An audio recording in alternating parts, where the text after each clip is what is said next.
வணக்கம். நான் doctor K Elangovan, alternative medicine, international wellness and direct selling marketing coach. நான் இன்று உங்களோடு பேசப்போவது லீடர்ஷிப் என்ற தலைப்பில் பேசுகின்றேன். அதாவது leadership quality. According doctor John Maxwell அவர் சொல்லுவது என்ன என்றால், a leader is one who knows the way, goes the way and shows the way. A leader என்பவன், தலைவன் என்பவன் எந்த தொழில் பண்ணுகின்றானோ அந்த தொழில் சம்பந்தப்பட்ட நுணுக்கங்களை நன்றாக விளங்கி கொண்டு, நன்றாக ஆய்வு செய்து, அதன்படி தான் பின்பற்றி, அதை உணர்ந்து பின்பற்ற வேண்டும். அதை பின்பற்றி பின்பு மற்றவங்களுக்கு சொல்ல வேண்டும். இதுதான் லீடர்ஷிப்பை பற்றி ஜான் மேக்ஸ்வெல் சொல்லுவது. இந்த லீடர் அப்படிம்போங்க பலவிதமான லீடர்ஸ் உண்டு. Business leader, political leader, religious leader, community leader, அப்படின்னு பலவிதமான லீடர்ஸ் உண்டு. அந்த பலவிதமான லீடர்ஸுக்கு அத்தனையும் நான் பேசுவது உங்களுக்கு அப்ளை ஆகும், பயன்படுத்தி கொள்ளலாம். அதாவது இன்னும் மாற்றி சொல்ல வேண்டுமென்றால், சிங்கம் வழிநடத்துகின்ற ஆடுகளெல்லாம் சிங்கங்கள் ஆய்விடுகின்றன. ஆனால் ஆடு வழிநடத்துகின்ற சிங்கங்கள் கூட ஆடு ஆய்விடுகின்றன. அதாவது எப்படி என்றால், ஒரு தலைவன் சிங்கம் போல் செயல்பட்டால், சிங்கம் போல் எண்ணங்களும் சிந்தனைகளும் உண்டாகி அதன்படி நடந்து அவருடைய ஃபாலோயர்ஸை வழிநடத்தினால் தலைமை பண்பு வந்துடும் அவங்களுக்கும். ஆனால் ஆடு மாதிரி ஒரு தலைவன் இருந்தான்னா அவங்க ஃபாலோயர்ஸு சிங்கங்கள் மாதிரி பண்புகளும் செயல்பாடுகளும் எண்ணங்களும் அப்படி இருந்தால் கூட அவங்கள கூட அந்த தலைவன் என்ன ஆடுகளாக்கி விடுவான். ஆகவே தலைவன்தான் எல்லாவற்றுக்கும் முக்கியம். அடுத்தது, without a vision the people perish, with the vision the people will flourish.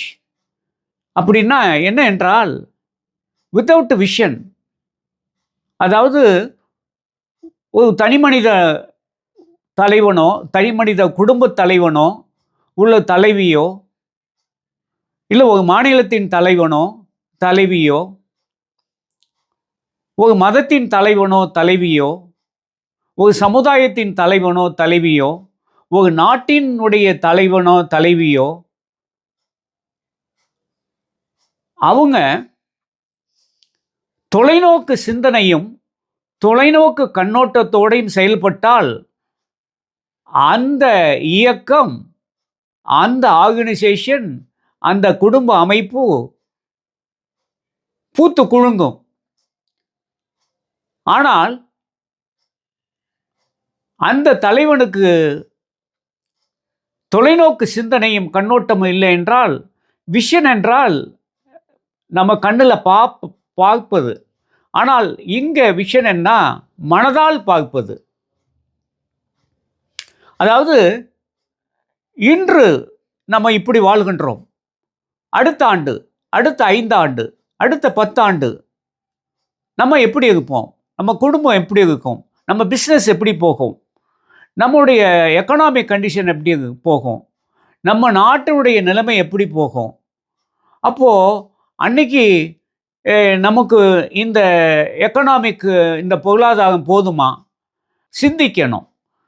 அதான் விஷன். மனக்கண்ணால் பார்ப்பது தான் விஷன். ஆகவே அந்த தொலைநோக்கு கண்ணோட்டம் வேண்டும். With vision the people will flourish. அந்த தொலைநோக்கு கண்ணோட்டத்தோடு வாழ்கின்றவங்க வந்து பூத்து குலுங்குவாங்க என்று சொல்லப்படுகின்றது. அதே சமயத்தில் ஒரு லீடர்னா எப்படி இருக்கணும்? லீடருக்கு முக்கியமான குவாலிட்டி என்னென்ன?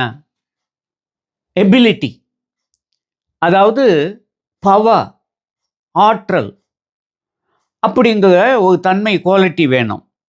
ஆனால் அந்த லீடருக்கு without ability, dependability, accountability, acceptability, adaptability, flexibility is a லயபிலிட்டின்னு சொல்கிறாங்க. அதாவது அக்கௌண்டபிலிட்டினா ரெஸ்பான்சிபிலிட்டி, அடாப்டபிலிட்டினா தன்னை சூழ்நிலைக்கு தகுந்தது மாதிரி தன்னை மாற்றிக்கொள்வது, அக்சசபிலிட்டினா சில லீடர் வந்து கிட்டேயே போக முடியாது. அப்படி கிட்டேயே போக முடியாதோ, மக்களோட கலந்து போக முடியாதவங்க பெருசாக சக்ஸஸ் ஆக முடியாது தொடர்ந்து.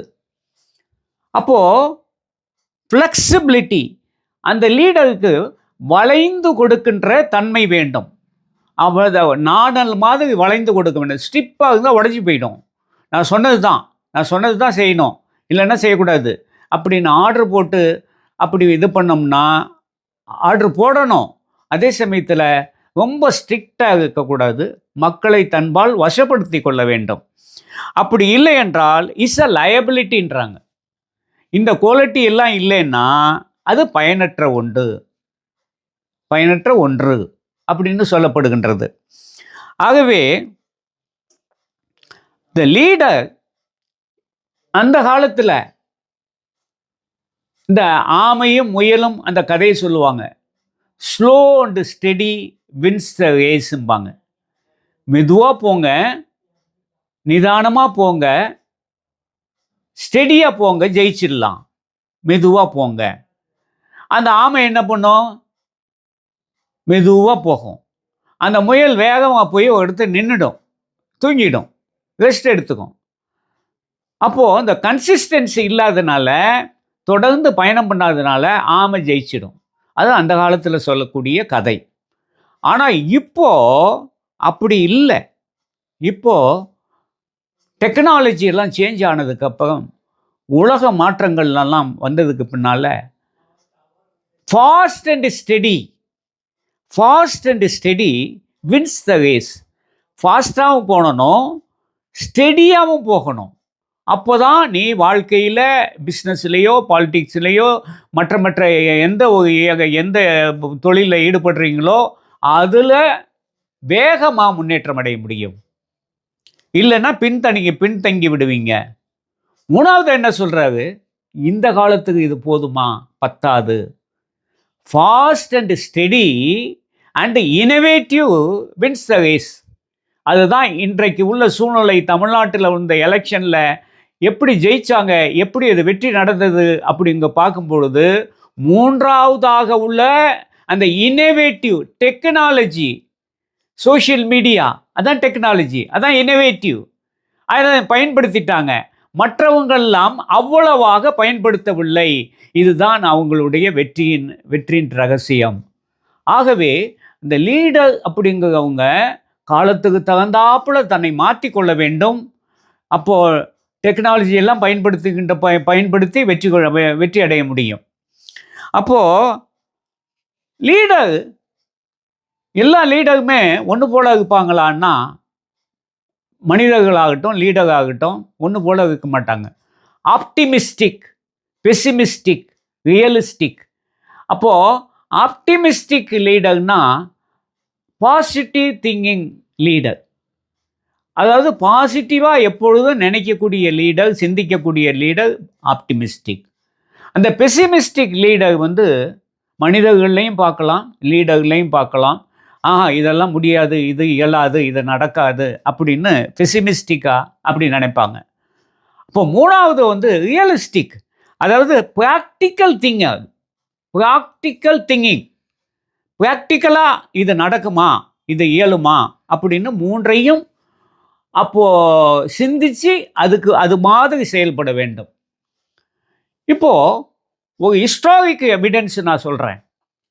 4 லீடர்ஸு 4 லீடரும் ஒன்று போல கேட்டாங்க.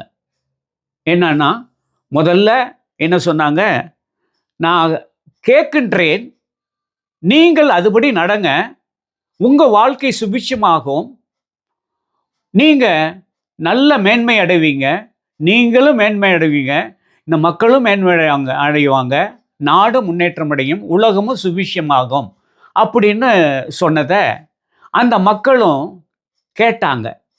அப்போ இப்போ எப்படி கேட்டாங்க அப்படிங்கிறத 5 விதமாக கேட்டாங்க. How to ask. Ask clearly, தெளிவாக அந்த மக்கள்கிட்ட கேட்டாங்க. Ask clearly. அடுத்து ஆஸ்க் வித் கான்ஃபிடன்ஸ், நம்பிக்கையோட கேட்டாங்க. நம்பிக்கையோட கேட்டாங்க. மூணாவதா ஆஸ்க் கன்சிஸ்டன்ட்லி, அதாவது தொடர்ந்து கேட்டாங்க, தொடர்ச்சியாக கேட்டுக்கொண்டே இருந்தாங்க.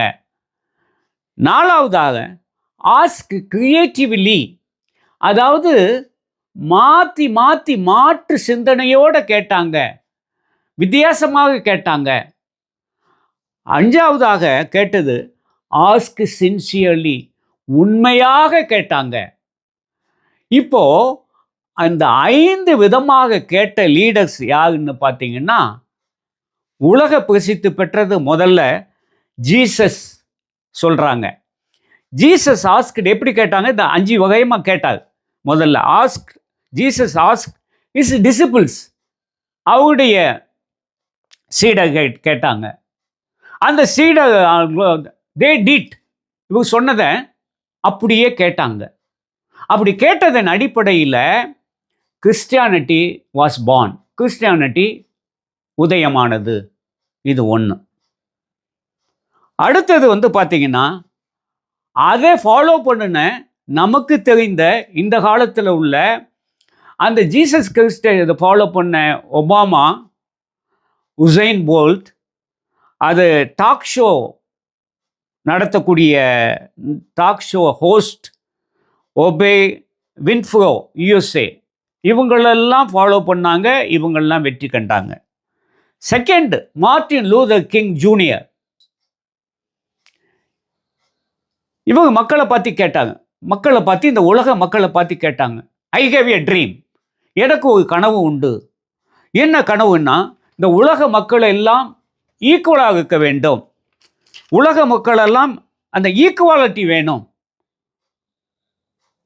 அந்த equality, I have a dream, உலக மக்களுக்கெல்லாம் ஈக்குவாலிட்டி வேணும்னு கேட்டாங்க. அது நடந்ததான்னா, இந்த கோர்ஸ் ஆஃப் டைம் அது நடந்து விட்டது, பின்னால் நடந்து விட்டது. அதுக்காக அவர் கொடுத்த தியாகம், அவருடைய லைஃப். அவர் பேசிக்கலி ஒரு பாஸ்டர். அவர் பார்த்தீங்கன்னா ஷூட் பண்ணி கொண்டுட்டாங்க, 36 வயசுலேயே கொண்டுட்டாங்க. ஆனால் அவர் தியாகத்தின் அடிப்படையில் அந்த ஈக்குவாலிட்டி, அந்த பிளாக் பீப்புளுக்கும் ஒயிட் பீப்புளுக்கும் எல்லாத்துக்கும் ஈக்குவாலிட்டி கிடைச்சிது. மூன்றாவதாக mother Teresa, holy mother Teresa, ask for help, மக்கள்கிட்ட ஹெல்ப் கேட்டாங்க. வியாதியஸ்தர்களும் நோயாளிகளும் வயதானவங்களும் ஏழைகளும் இங்கே நிறைய மண்டி கிடக்குன்றாங்க, அவங்களுக்கு நான் உதவி செய்யணும், அவங்களுக்கு நீங்கள் ஏதாவது நிதி செய்யுங்க, நிதி கொடுங்க, நான் ஒரு சேரிட்டி ஓப்பன் பண்ணணும், நிதி கொடுங்க அப்படின்னாங்க. முதல்ல கஷ்டப்பட்டு கொஞ்சம் கொஞ்சமாக வாங்கினேன். அதுக்கு பின்னால் தௌசண்ட்ஸ் ஆஃப் பீப்புள் கொடுத்துட்டு இன்றைக்கி உலகத்திலேயே சக்தி வாய்ந்த ஒரு ட்ரஸ்ட் எதுன்னு பார்த்தீங்கன்னா ஹோலி மதர் தெரேசா ட்ரஸ்ட், சின்னதாக தொடங்கினது. நாலாவதாக during the second world war நடக்குது. அப்போ இந்த பக்கம் வின்ஸ்டன் சர்ச்சில் யூகேயில், அந்த பக்கம் யாருன்னா ஹிட்லருடைய படை ரொம்ப பலமான படை, சக்தி வாய்ந்த ஆயுதங்கள், சக்தி வாய்ந்த வெப்பன்ஸு. ஆனால் இங்கே வின்ஸ்டன் சர்ச்சிக்கிட்ட யூகேயில் இவங்கள்ட்ட சோல்ஜரும் கம்மி, ஆயுதங்களும் கம்மி. ஆனால் என்ன சொன்னாங்க, நாம் ஜெயிக்க வேண்டும், இந்த நாட்டை காப்பாற்ற வேண்டும், never never never never give up, விட்டு விடாதீங்க, விட்டு விடாதீங்க, விட்டு விடாதீங்க. நாம ஜெயிக்கணும், ஜெயிக்கணும். இங்க சண்டை போடுவோம், அங்க சண்டை போடுவோம், ஸ்ட்ரீட்ல போடுவோம், வானத்துல போடுவோம், கடல்ல போடுவோம், சண்டை போடுவோம், போட்டு கடைசியில ஜெயிக்கணும்னு. கடைசியில அவ்வளோ சக்தி வாய்ந்த அந்த படையை இவங்க வந்து ஜெயிச்சிட்டாரு, வின்ஸ்டன் சர்ச்சில். அப்போ எதனால நடந்ததுன்னா, பெரிய பேரழிவுல இருந்து காப்பாத்திட்டாங்க. அடுத்தது வந்து பார்த்தீங்கன்னா, ஹென்றி ஃபோர்டு. ஹென்றி ஃபோர்டு அதாவது ஹென்றி ஃபோர்டுடைய எஜுகேஷன் வந்து ஃபார்மல் எஜுகேஷன் தான். அவர் ஸ்கூல் போனதே சில ஆண்டுகள் தான். ஆனால் தன்னுடைய மெக்கானிக்கல் மைண்டையும், இந்த மெக்கானிக்கல் மெக்கானிக் அப்படி பயன்படுத்தி ஒரு 4 வீலர் கம்பெனியை வந்து ஃபோர்ட் கம்பெனியை தொடங்கினார். அப்படி தொடங்கும் பொழுது அது வளர்ந்து கிளர்ந்து நல்லா வந்து ஓரளவுக்கு வந்தோடனே மற்ற கம்பெனி எல்லாம் வந்து சேர்ந்து, அதர் கம்பெனிஸ்லாம் சேர்ந்து கோர்ட்டில் கேஸ் போட்டாங்க. ஃபெடரல் கோர்ட்டில் யூஎஸ்ல. அப்படி போனோடனே இவங்க படிக்காத ஆள், கொஞ்சம் மெக்கானிக் தான், ஆனால் கார் கம்பெனி ஓப்பன் பண்ணியிருக்காங்க. ரிவர்ஸ் வந்து பயன்படலைன்னா ஆக்சிடெண்ட் ஆகி மக்கள் வந்து ரொம்ப பாதிக்கப்படுவாங்க. அதனால் இவங்க கம்பெனியை தொடங்குறதுக்கு தடை செய்யணும், தொடங்கின கம்பெனியை தடை செய்யணும்னு போடும்போது, அப்போது ஹென்றி ஃபோர்டு தான் முன்னால் வந்து, என்ன சொல்கிறீங்க ஹென்றி ஃபோர்டுன்னு ஜட்ஜி கேட்கும்போது, எனக்கு பேச ஒரு 5 நிமிஷம் வாய்ப்பு கொடுங்கன்னு. ஓ, நீங்கள் பேசுங்கன்னு. அப்போது அவங்க கேட்குற கேள்வியெல்லாம் கேட்கலாம். அப்போது ஆட்டோமொபைல் பற்றியோ, எலக்ட்ரிக்கல் பற்றியோ, மெக்கானிக்கல் பற்றியோ, மோட்டார் பற்றியோ, எல்லாத்தையும் பற்றி, வண்டியோட இன்ஜின் பற்றியோ எல்லாத்தையும் பற்றியும் கேட்டாங்க. கேட்கும் பொழுது என்னுடைய staff chief engineer, automobile chief engineer இவங்க கேட்ட கேள்விக்கு பதில் சொல்லுவார். கார் கம்பெனி ஓனர்ஸ் கேட்ட கேள்விக்கெல்லாம் அத்தனைக்கும் பதில் சொல்லிட்டார். அப்போது பண்ணும்போது தானே, அப்போது ஓகே இவங்க ஃபிட், நீங்கள் நடத்தலாம். அப்போது என்ன கடைசியில் சொன்னாங்கன்னா, இவங்கெல்லாம் என்கிட்ட வேலை பண்ணுறாங்க, இவங்களுடைய மூளையெல்லாம் நான் கையில் ஹேண்டில் பண்ணிடுறேன். அவங்கள ஹேண்டில் பண்ணக்கூடிய சக்தி எனக்கு, இந்த லீடர்ஷிப்புக்கு எனக்கு உண்டு. அதனால தான் லீடர் வந்து தான் மிகப்பெரிய நிலையில் இருக்க வேண்டும். இன்றைக்கும் ஃபோர்டு கம்பெனி மிக உயர்ந்த நிலையை சக்ஸஸ்ஃபுல்லான கம்பெனி ஆயிடுச்சு. இன்றைக்கி அதில் முக்கியமான விஷயம் என்னன்னு பார்த்தீங்கன்னா, ஹென்றி ஃபோர்டு தன்னுடைய புத்திசாலித்தனத்திலையும், தன்னுடைய அனுபவத்திலையும், தொழில்நுட்பத்திலையும் பயன்படுத்தி இந்தியாவில் நடக்கின்ற இந்தியாவுடைய பட்ஜெட்டை விட 3 மடங்கு அவர் கம்பெனியுடைய பட்ஜெட்டு